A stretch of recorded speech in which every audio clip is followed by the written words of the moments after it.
In our student athlete feature this week, I sit down with Boston University striker Lisa Kevorkian to discuss how she came from Cal to Boston University and also what she hopes to do with her communications degree.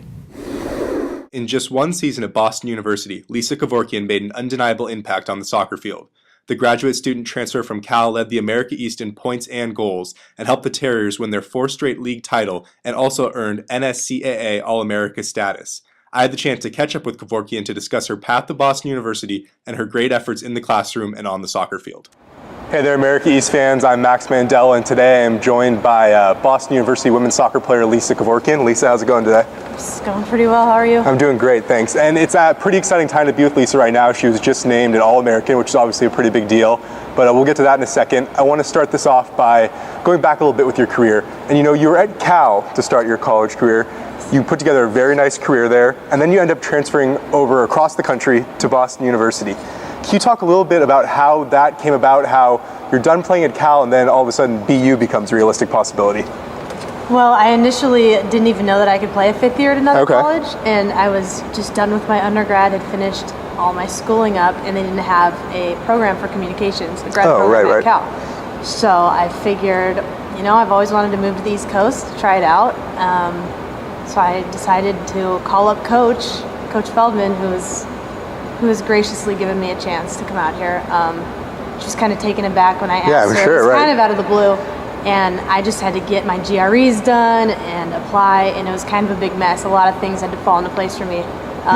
My ducks line up in a perfect order for this to happen, and it did, so I'm very happy. And now, did Coach Feldman know a lot about you from before? Had you guys played, or did you literally just called her out of the blue and said, Coach, I'd always want to come to the East Coast. Would you be interested in me? She had never seen me play before. Wow, that's crazy. She asked me to send her a DVD, which I don't know if she ever watched it or not, and a few references. So she called up some past coaches of mine, people I had played with, and I guess they gave good reviews because she gave me the chance to come out here.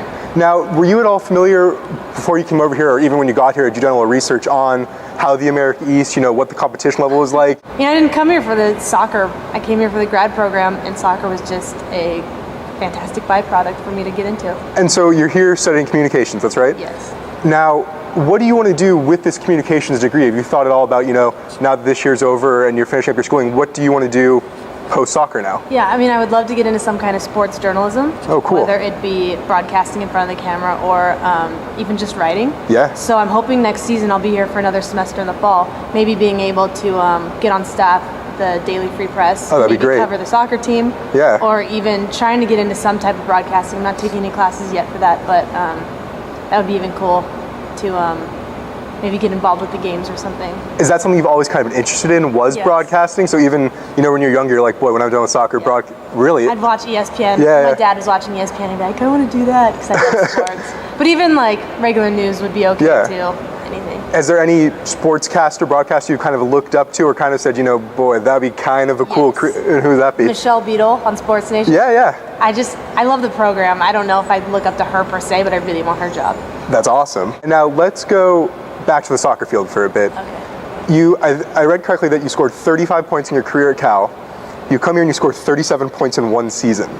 Did you at all envision for yourself this kind of season, being able to immediately fit in and then 14 goals?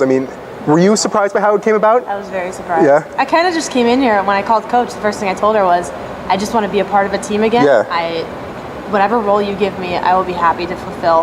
Right. And I just came in here, and I guess she saw potential, gave me a chance on the field, and started producing. So it really worked out. I did not envision this at all. And it was kind of crazy too, because over the course of the season, you and Jessica Lazinski formed arguably one of the top offensive pairs, maybe in this entire country. Can you talk about what it was like playing with Jess, and kind of, was the chemistry there from the day you stepped foot on the practice field? Was it just one of those things where you guys really were able to link up and develop into a great tandem? Oh yeah, even off the field. The first time I met her, we were working the camp for the high school girls here. Yeah. Coach gave me a job over the summer, so I'd be able to meet some of the girls and stuff, and Jess and I instantly connected. Oh, that's awesome. Best friends, thick as thieves from day one. Yeah. Coach even came up to us and said on the field, the first day we met, I'm gonna have to keep an eye on you too. So that really translated onto the field. We found each other really well. Yeah, we had, definitely. Little side bets and competitions, let's see who can score more points this season, but you'd get more points if like you assisted the other person. Oh, nice. So it didn't turn into like this selfish thing. Yeah. It was just, we would work off each other and really try to just get the most points for the team we could. And then just kind of the last thing I want to talk about is, this season was historical for BU, going undefeated in the league, one of the longest defensive shutout streaks in nation history. Looking back on it, what are some of the moments, whether it be with the team or individually, that really you'll look back on 10, 15 years from now and say, boy, that was just something special to be a part of? That's a loaded question. Definitely, I really love our time we spend in the locker room. Yeah. That's always a great atmosphere. Just getting ready for games, pre-gaming in that way. And I love traveling, road trips. Right. There's so many